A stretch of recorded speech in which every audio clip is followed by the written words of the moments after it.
Assalamualaikum teman-teman. Sekarang kita akan belajar materi tentang dasar-dasar budidaya perikanan. Sebelum kita memulai membahas soal, jangan lupa like and subscribe channel ini ya. Semoga kedepannya channel ini bisa terus bermanfaat untuk kita semua. Soal nomor 1. Kegiatan memproduksi biota akuatik di lingkungan terkontrol dalam rangka mendapatkan keuntungan merupakan pengertian dari A. Perikanan umum, B. Budidaya perikanan, C. Pembenihan ikan, atau D. Pelaku utama usaha perikanan. Oke, jawabannya adalah B. Budidaya perikanan. Berikut adalah penjelasan perikanan secara umum dan penjelasan apa yang dimaksud dengan pembenihan ikan. Dan yang terakhir adalah apa yang dimaksud dengan pelaku utama usaha perikanan.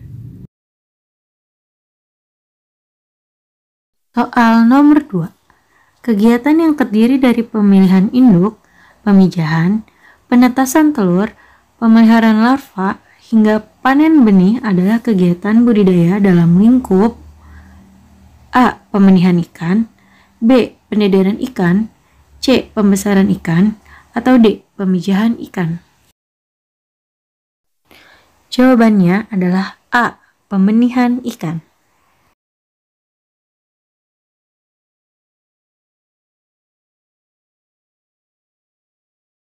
Soal nomor 3.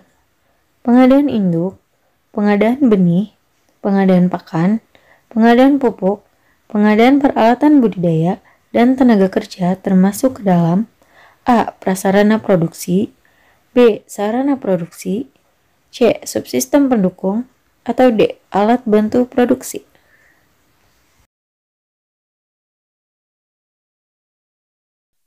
Jawabannya adalah B. Sarana produksi.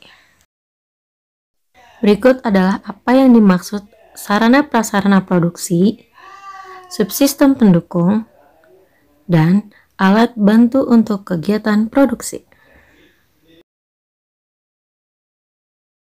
Soal nomor 4. Freshwater culture, brackish water culture, dan marine culture adalah ruang lingkup budidaya berdasarkan A. Zonasi, B. Posisi wadah, C. Sumber air di permukaan, atau D. Spasial. Jawabannya adalah C. Sumber air di permukaan bumi. Di bawah ini adalah penjabaran mengenai ruang lingkup budidaya berdasarkan zonasi, posisi wadah, dan sumber air di permukaan bumi.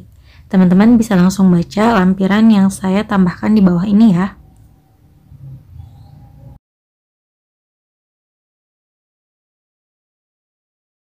Soal nomor 5.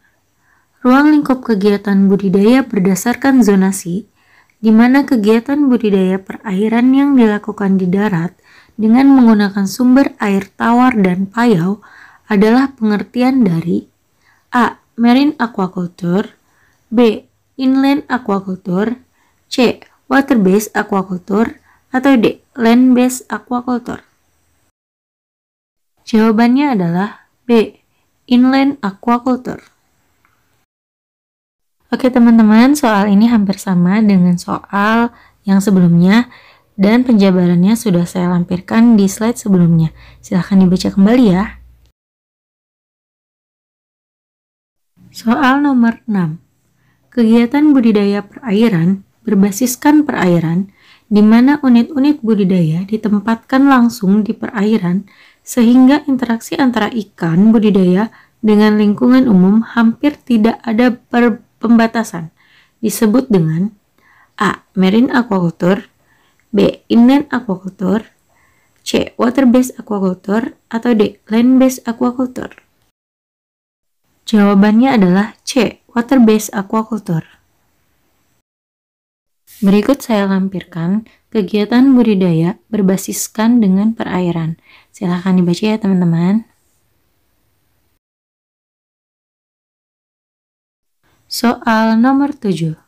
Contoh kegiatan budidaya dengan water-based aquaculture adalah A. Budidaya ikan nila, B. Budidaya udang faname, C. Budidaya rumput laut, atau D. Budidaya bandeng?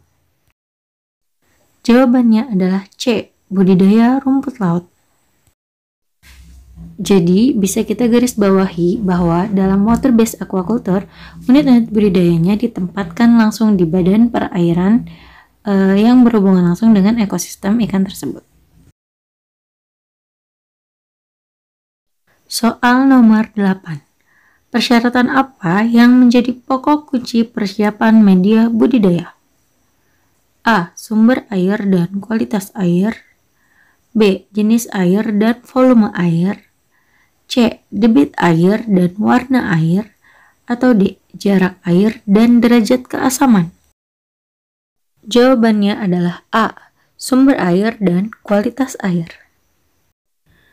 Jadi, pokok kunci dalam persiapan media budidaya yang pertama adalah sumber air. Kita harus tahu pasti bahwa air yang akan kita gunakan apakah selalu tersedia, dan kita harus menghitung berapa jaraknya unit budidaya kita dengan sumber air. Kemudian kita harus mengecek secara pasti mengenai kualitas air media budidaya yang akan kita gunakan. Next, video berikutnya kita akan bahas lebih detail mengenai kualitas air. Kalau teman-teman setuju, silahkan komen di bawah ya.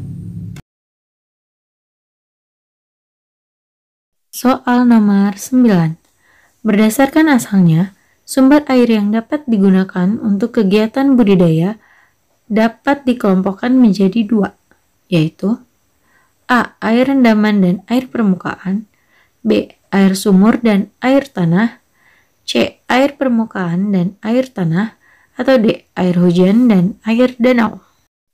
Jawabannya adalah C. Air permukaan dan air tanah. Berikut adalah penjabaran secara detail apa yang dimaksud dengan air permukaan dan air tanah yang digunakan untuk kegiatan aquaculture.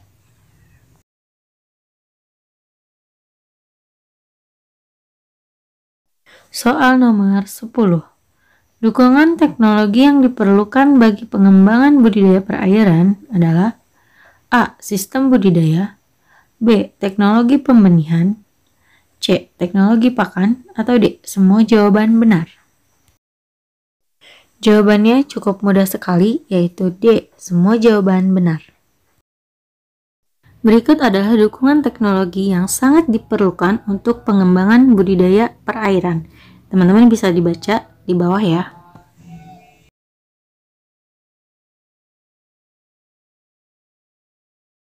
Soal nomor 11. Untuk menghasilkan ikan yang memiliki strain baru dengan pertumbuhan yang cepat, lebih tahan terhadap serangan penyakit dan perubahan lingkungan, maka dapat diperoleh dengan A. Pembenihan ikan. B. Penangkapan ikan. C. Rekayasa genetika. Atau D. PCR? Jawabannya adalah C. Rekayasa genetika. Berikut adalah penjabaran apa tujuan dari dilakukannya rekayasa genetika dan PCR. Teman-teman bisa baca di bawah ya. Soal nomor 12. Semua kegiatan yang berhubungan dengan pengelolaan dan pemanfaatan sumber daya ikan dan lingkungannya, dimulai dari praproduksi, produksi, hingga pemasaran yang dilaksanakan dalam suatu sistem bisnis perikanan disebut A. Budidaya perikanan. B. Perikanan. C. Ikan. Atau D. Sumber daya ikan? Jawabannya adalah B. Perikanan. Soal nomor 13. Di bawah ini yang bukan merupakan permasalahan pengembangan usaha budidaya perairan adalah A. Permasalahan industri primer dan sekunder. B. Permasalahan lembaga dan pemasaran. C. Permasalahan sumber daya manusia. Atau D. Permasalahan sumber daya hayati? Jawabannya adalah D. Permasalahan sumber daya hayati.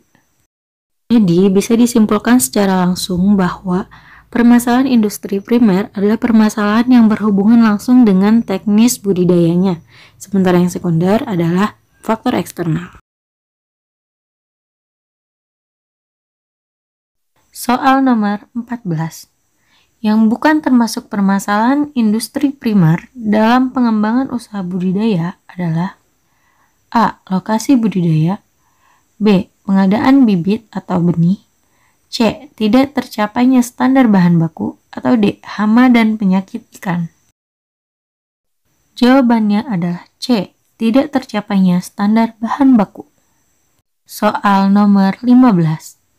Komoditas ekonomi penting yang dikembangkan dalam revitalisasi perikanan yakni A. Ikan bawal, patin dan belut, B.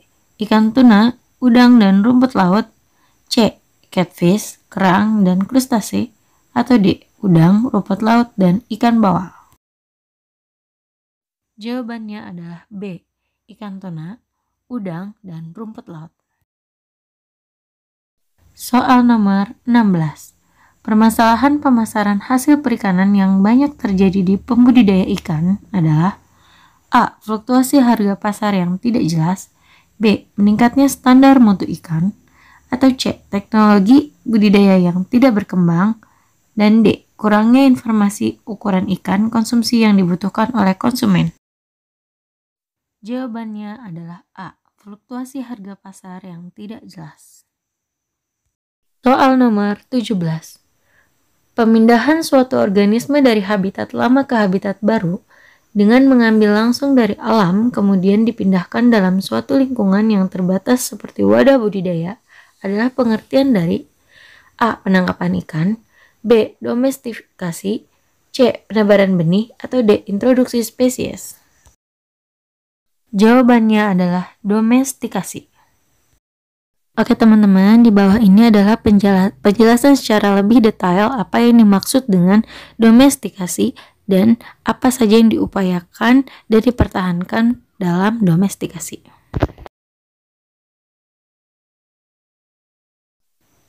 Soal nomor 18. Kegiatan budidaya perairan berdasarkan daur hidup yaitu A. Pemenihan dan pembesaran, B. Polikultur dan monokultur, C. Monoseks kultur dan biseks kultur, atau D. Ekstensif dan intensif. Jawaban yang tepat adalah A. Pemenihan dan pembesaran. Oke, di bawah ini adalah beberapa kegiatan budidaya perikanan berdasarkan daur hidup, teknologi yang digunakan, reversalnya, ataupun yang lainnya.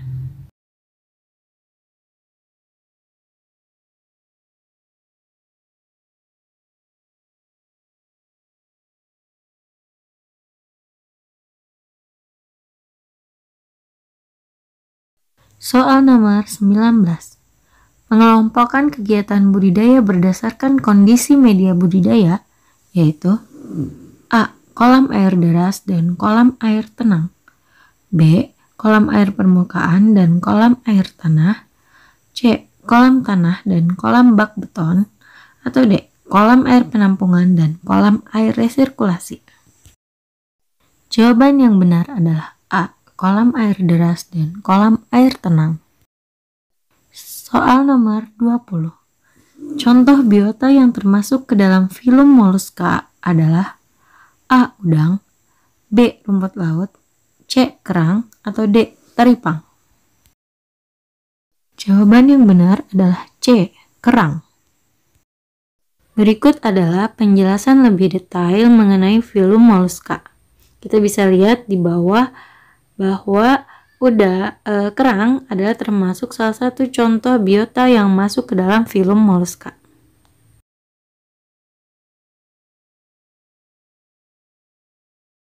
Soal nomor 21.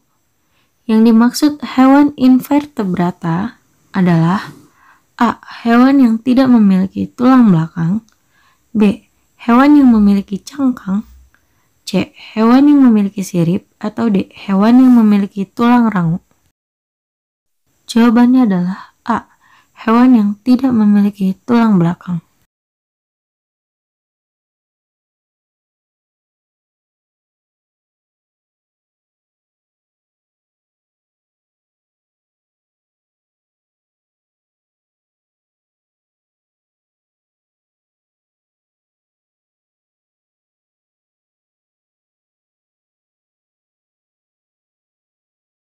Soal nomor 22. Contoh komoditas aquaculture yang dijual dalam kondisi produk hidup adalah A.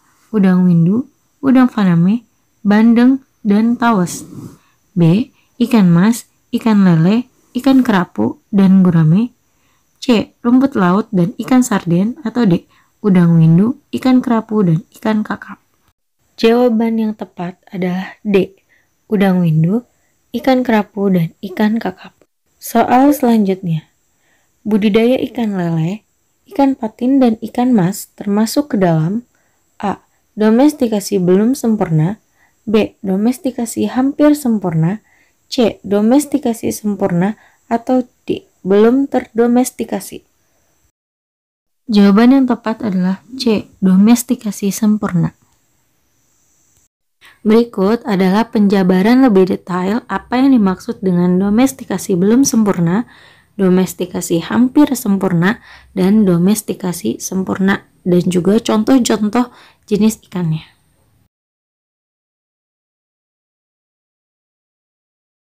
Soal nomor 25. Spesies aquaculture yang memiliki karapas atau kulit yang mengandung kitin sehingga bisa mengeras disebut A. Finfish, B. Echinodermata, C. Crustacea, atau D. Alga. Dan jawaban yang benar adalah C. Crustacea. Di bawah ini adalah penjelasan mengenai apa yang dimaksud dengan ikan berdasarkan Undang-Undang Perikanan yang berlaku di Indonesia beserta contohnya. Teman-teman, sekian dulu pembelajaran kita mengenai dasar-dasar budidaya perikanan. Silahkan komen di bawah ini untuk teman-teman mau apa sih video yang saya bahas ke depannya mengenai soal-soal untuk kompetensi bidang perikanan. Terima kasih sudah menonton channel ini. Semoga kedepannya channel ini bisa terus memberikan kontribusi positif untuk teman-teman semua.